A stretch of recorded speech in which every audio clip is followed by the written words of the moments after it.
La química analítica es la ciencia de diseñar y aplicar los conceptos, principios y estrategias para medir las características de los sistemas y especies químicas, cuyo objetivo es generar información reduciendo la incertidumbre acerca de la composición de la materia.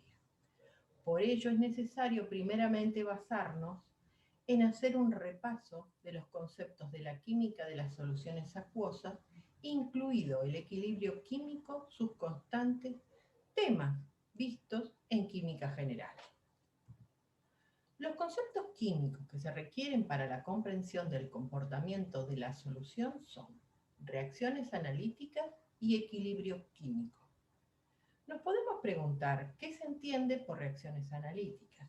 Ellas son las que se producen en el seno de la solución, basados en fenómenos que generalmente son observables visualmente, de manera de poder verificar la reacción de un reactivo con el analito. Entiéndase por reactivo a toda sustancia química o física que provoque en el analito un cambio en sus propiedades y que sea fácilmente observable. Analito, especie química, objeto del análisis. Estas reacciones analíticas son llevadas a cabo en agua como protagonista fundamental de las reacciones. Tenemos los siguientes tipos de reacciones que se presentan. Reacciones ácido-base, donde implica una transferencia de protones, formación de complejos, en la que se produce una transferencia de iones o de moléculas, precipitación, en las que además de haber un intercambio de iones o de moléculas, tiene lugar la aparición de una fase sólida. Redox, que implican un intercambio de electrones. Estas reacciones se expresan teniendo presente, por un lado, la estequiometría de la reacción mediante el balanceo de las especies participantes, como lo muestra el ejemplo planteado en la diapositiva. Y por otra parte, también es importante manifestar que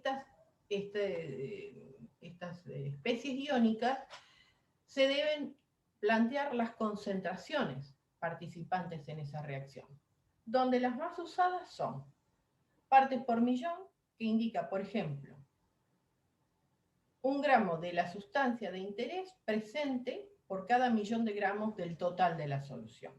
Una regla práctica para calcular partes por millón es recordar que para soluciones acuosas diluidas, cuya densidad es cercana a 1 gramo por mililitro, se tiene que una parte por millón va a ser igual a 1 miligramo por litro o a microgramos por mililitro. Otra expresión es la normalidad, que se define como el número de pesos equivalente gramo o equivalente de soluto por litro de solución. Y otra, la última, que es la que utilizaremos más cotidianamente en el transcurso de la cursada, es la molaridad, que se calcula como el peso molecular o masa molecular de una sustancia dividido por litro de solución. Estas soluciones sí están formadas son conocidas como electrolitos. O sea, esos electrolitos forman parte de la solución. Estas especies en solución acuosa se disocian parcial o totalmente en iones, por lo cual conducen la corriente eléctrica. ¿Se entiende? Por disociación, el proceso general en que las moléculas o sales se separan en iones o radicales de manera reversible. Iones son átomos o agrupaciones atómicas cargadas positiva o negativamente, y ellos pueden ser de carácter aniónico, que se refiere a especies químicas con más electrones que el átomo o la molécula neutra, por lo que poseen una carga negativa. Y catión, todo lo contrario a anión, es decir, tienen deficiencia de electrones.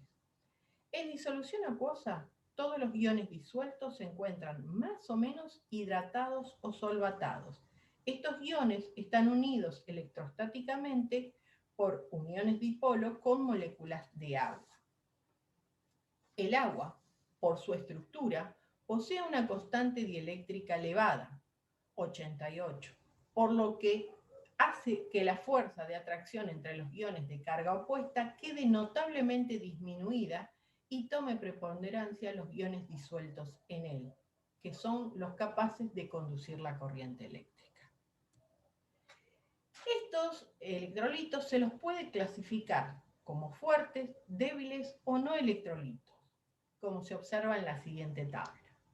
Se puede definir o se puede visualizar, más que nada, a través de un conductímetro sencillo para soluciones acuosas. Por ejemplo, para el caso, armar un conductímetro casero puede estar formado por un par de electrodos inertes, que pueden ser de cobre o platino, en una solución acuosa que puede contener distintos tipos de electrolitos, y un foco que enciende. Para el caso del cloruro de sodio, como es un electrolito fuerte, se encuentra totalmente disociado en agua y, como se observa en la diapositiva, la luz se enciende fuertemente. No así en el caso del ácido acético, que está parcialmente disociado, entonces la intensidad del foco se ve disminuida. Y por último tenemos al no electrolito. En el caso del ácido acético es un electrolito débil. En el caso de un no electrolito como el etanol, no se enciende, por lo que se dice que los no electrolitos no conducen la corriente eléctrica, por lo que no se disocian en iones. Particularmente hablaremos de electrolitos fuertes y débiles en el transcurso de la cursada. Se entiende como electrolito fuerte el caso del cloruro de sodio. Este es un compuesto iónico que se encuentra totalmente disociado, donde la concentración inicial de la sal se disocia,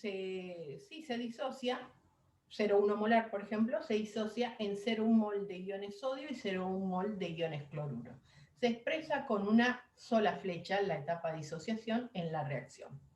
Para el caso de un electrolito débil, disuelto en agua, se disocia parcialmente en iones, encontrándose en el equilibrio también las especies sin disociar. Por ende, la concentración 0,1 molar de la especie ácido acético, por ejemplo, esa es la concentración inicial de ese electrolito, pero se desconocen las concentraciones molares de las iones una vez que se alcanza el equilibrio.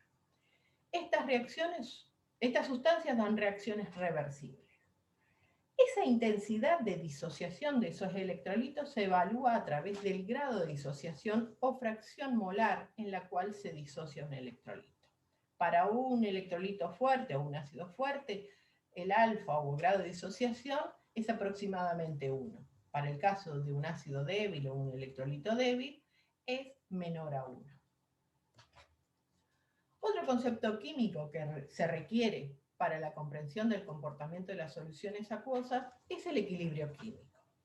Haremos un repaso. Sabemos que un equilibrio químico se establece por el principio de Le Chatelier, se representa como reacciones reversibles, cuando la velocidad de reacción hacia la izquierda y hacia la derecha son iguales. Este es un proceso dinámico y se plantea una constante de equilibrio, representada por una K o K de equilibrio, o dependiendo de qué tipo de equilibrio químico sea, ácido-base, KPS, equilibrio de solubilidad o de complejación, la constante de equilibrio se va a representar como constante ácido-base o constante KPS o constante de complejación. Ella se representa a través de concentraciones de los productos sobre concentración de reactivos. En esta ecuación no se incluyen las concentraciones de iones de los sólidos puros ni de los líquidos puros. Cuando se plantea la ecuación de la constante de equilibrio, es necesario tener presente la estequiometría de la reacción para elevarlo a los coeficientes estequiométricos a cada una de las concentraciones participantes en el mismo.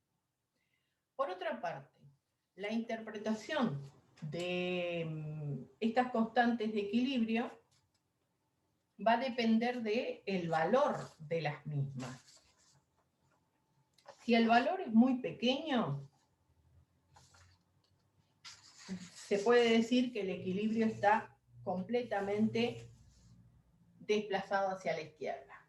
Si es cercano a 1, hay mezcla. Generalmente se está hablando de equilibrios de electrolitos débiles, donde las concentraciones son apreciables.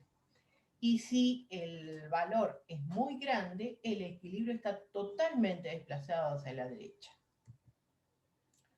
Equilibrios que estudiaremos o veremos a lo largo de la cursada.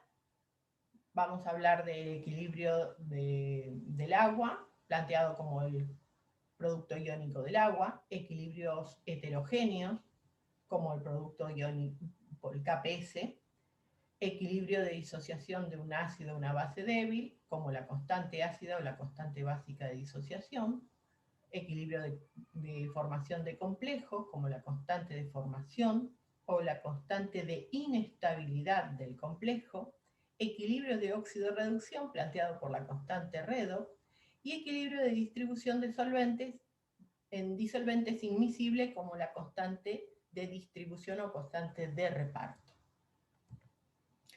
¿Qué factores afectan la constante de equilibrio? Están los factores que modifican, o sea, basados en el principio de Le Chatelier, los iones en solución se van a desplazar teniendo en cuenta los factores de modificación en el valor de la constante de equilibrio, que son este factor está dado por la presión, la temperatura y la fuerza iónica. Es decir, si estamos trabajando en soluciones acuosas, la presión no afecta el valor de la constante. Sí, la temperatura, como se puede observar en la tabla, el caso de la constante de disociación para esos ejemplos, está dado a 25 grados centígrados. Varía la temperatura a la cual se hace la medición. Por eso es necesario que en las constantes, en las tablas de constante, aparezca a qué grado de temperatura fueron evaluadas.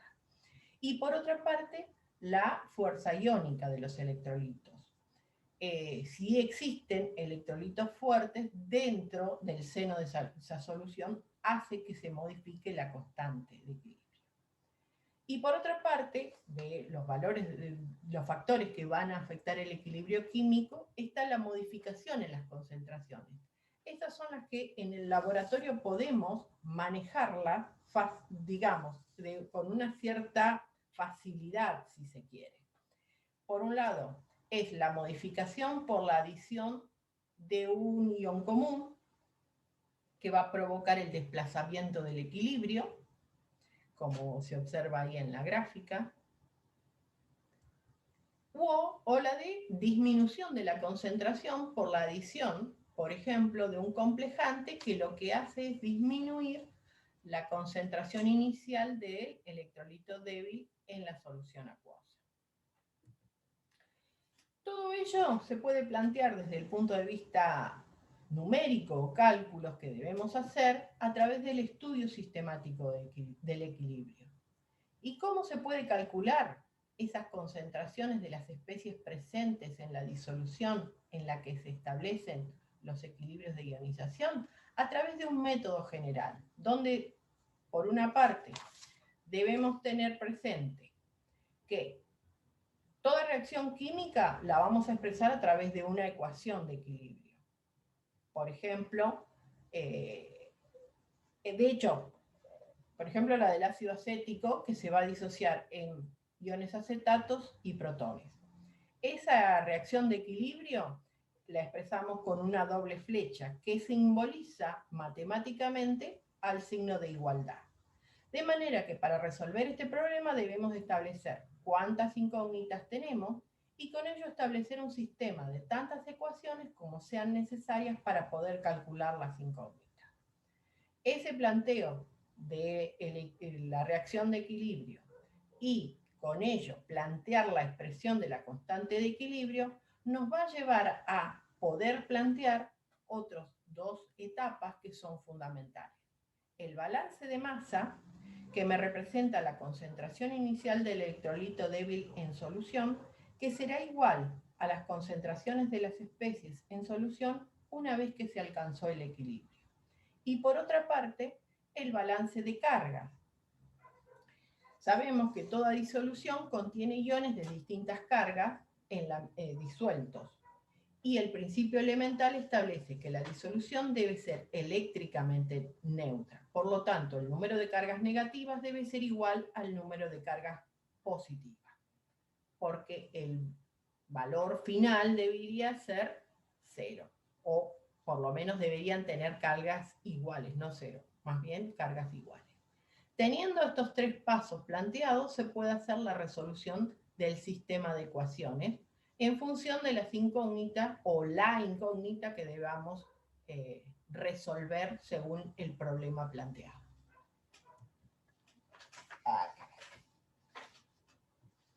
Qué lindo.